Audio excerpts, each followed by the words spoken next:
परमात्मा हमारे प्रारब्ध के कर्मों को भी नाश कर देता है।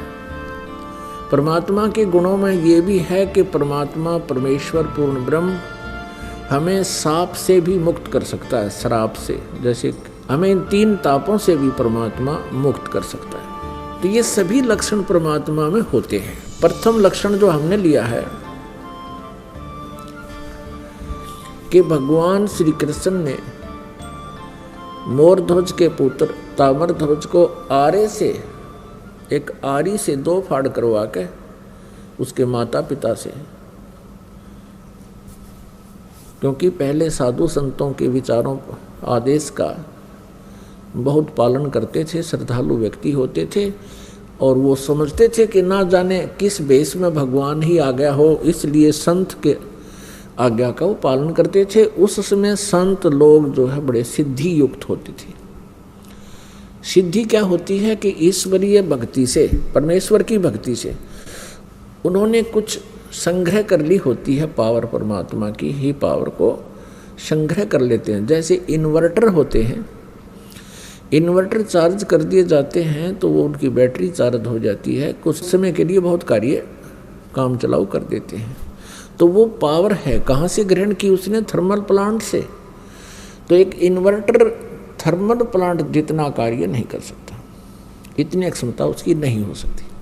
तो जितने भी ऋषि महर्षि जिनमें सिद्धियाँ थी, जिन्होंने 7 समंदरों को पी लिया फिर वापस छोड़ दिया, जिन्होंने पहाड़ उठा लिए आकाश में उड़ गए, ये इन्वर्टर थे। और जैसे श्री कृष्ण जी ने ताम्रध्वज को जीवित कर दिया, सुदामा जी का महल बना दिया, ये श्री कृष्ण तक भी इन्वर्टर थे, वो थर्मल प्लांट नहीं थे। अब ये एक बार ये बात जो दास ने कही है तो ये बड़ी खटकेगी उस व्यक्ति को जिसने आज तक ये तत्व ज्ञान नहीं सुना और लोक वेद से वो रंगा गया है। लोक वेद किसे कहते हैं? जो दंत कथा होती है, सुना सुनाया ज्ञान, अक्षेत्रीय ज्ञान, एक दूसरे से सुना हुआ ज्ञान, उसको लोक वेद कहते हैं। पुण्यात्माओं, श्री कृष्ण जी और अर्जुन मोरध्वज राजा के घर चले गए एक साधु रूप बना के। उस दिन मोरध्वज अपने पुत्र ताम्रध्वज को राज्य अभिषेक कर रहा था और साधु संतों के वहाँ आगमन को बहुत शुभ मानते हैं। ऐसे शुभ अवसर पर उनका आशीर्वाद प्राप्त करते हैं।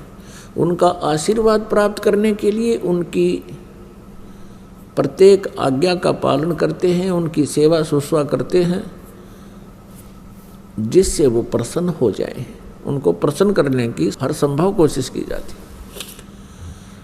तो श्री कृष्ण जी ने एक माया से, अपनी सिद्धि से एक सिंह बना लिया, शेर बना लिया और दोनों पहुंच गए राजा मोरध्वज के बाग में। जब राजा को पता चला कि साधु संत आए हैं, उनको संदेशा भिजवाया कि आओ महाराज भोजन पाओ। लेकिन श्री कृष्ण जी ने कहा कि राजा स्वयं हमें आमंत्रित करने आएगा तो हम प्रवेश करेंगे उसके घर पर। राजा को पता चला, मोरध्वज तुरंत चल पड़ा नंगे पैरों और भगवान से अर्ज की, घर पे ले आए। घर पे विराजमान हो जाने के उपरांत आसन दिए और कहा भगवान भोजन पाओ। श्री कृष्ण जी जो साधु रूप में थे, पहचान नहीं पाए थे मोरध्वज, उनको संत मान रहे थे कि जो आज्ञा महात्मा। तो श्री कृष्ण जी ने कहा कि मोरध्वज पहले हमारे सिंह को भोजन खिलाओ, शेर को। जो आज्ञा महाराज, मोरध्वज ने कहा। श्री कृष्ण जी साधु रूप में श्री कृष्ण जी ने कहा कि बात सुनो, ये शेर जो है, ये सिंह किसी पशु पक्षी का मांस आहार नहीं करता, ये नरभक्षी है, ये मनुष्य खाता है, मनुष्य का मांस चाहिए। कि जो आज्ञा महाराज, मोरध्वज ने कहा। फिर श्री कृष्ण जी ने कहा कि कहीं कोई पल्लेदार को पकड़ जावे, उसका मांस नहीं खाएगा। ये मांस खाएगा तुम्हारे एक परिवार के सदस्य का। तब मोरध्वज ने कहा, जो आज्ञा महाराज, कि जाओ फिर करो तैयार। अब मोरध्वज ने ताम्रध्वज और रानी से कहा कि साधु महात्मा आए हैं, उनकी कंडीशन है कि वो पहले सिंह को भोजन कराना है और शेर मांस मनुष्य का खाएगा, और यहाँ तक भी उन्होंने कह दिया है कि ये मांस आपके घर के सदस्य का ही खाएगा। मोरध्वज जी ने कहा कि देखो, पुत्र सियाना हो गया, युवा हो गया है, राज्य अभिषेक अभी इसको कर देते हैं, ये अपना राज्य संभालेगा, तुम माँ और पुत्र दोनों राज्य करना, और मेरा काम पूरा हो चुका है, और मैं साधुओं के सिंह का भोजन बन जाता हूँ। तब रानी ने कहा, देखो, मैं पतिव्रता स्त्री हूँ, और पतिव्रता स्त्री से पहले उसका पति यदि मृत्यु को प्राप्त हो जाता है तो उसका जीवन नरक होता है। मैं नहीं जी सकती, और मेरा काम क्या था? मेरा काम था आपका वंश चलाना। आपका वंश चल गया, अब मेरा क्या काम रह गया? लड़के का ब्याह कर लेना, दोनों पिता पुत्र अपना कार्य कर, राज्य संभालो। बच्चा अयाना है, ये राजकाज को ढंग से नहीं समझ पाएगा, आप इनकी हेल्प करते रहना, और मुझे आहार बनने दो सिंह का। तब लड़का कहता है, ताम्रध्वज के माता पिता, मैं माता पिता के ऋण से मुक्त नहीं हो पाया हूँ, अभी तक तो मेरी आपने सेवा ही सेवा की है, मैं तो आपकी कुछ सेवा कर नहीं सका, इसलिए मैं सिंह का आहार बनूंगा। आप मुझे पितृ ऋण से मुक्त होने दीजिए। अब वहाँ भगवान श्री कृष्ण से जो साधु रूप में बैठे थे, उनसे आकर कहा, उन्होंने सारी कहानी फिर दोबारा दोहराई और कहा, भगवान आप ही फैसला कर दो। तब श्री कृष्ण साधु वेश में विराजमान श्री कृष्ण जी ने कहा कि राजा और रानी यानी अपने पुत्र ताम्रध्वज को आरे से 2 फाड़ करें, और तुम्हारे पुत्र का मांस ये शेर खाओगा, सिंह खाओगा। जो आज्ञा, आरा उठा लिया, एक तरफ माँ खड़ी होगी, एक तरफ पिता, और लड़का लिया बिठा। और एक बात और कही कि यदि किसी के भी तुम्हारे आंसू आ गए, तीनों में से सिंह भोजन नहीं करेगा। अगदी जो आज्ञा आपकी।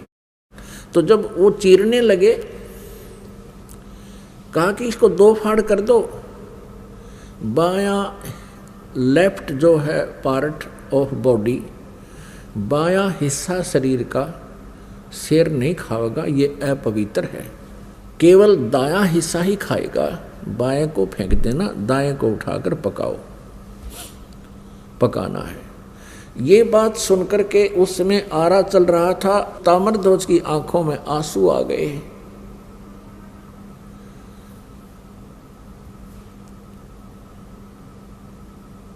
तो श्री कृष्ण जी साधु वेश में थे, उठकर चल पड़े कि तुम तो रो पड़े भाई, तुम्हारा सही प्यार नहीं प्रभु में, तुम्हारा कच्चा प्रेम है, ये मांस नहीं खाएगा। तब तक ताम्रध्वज मर चुका था।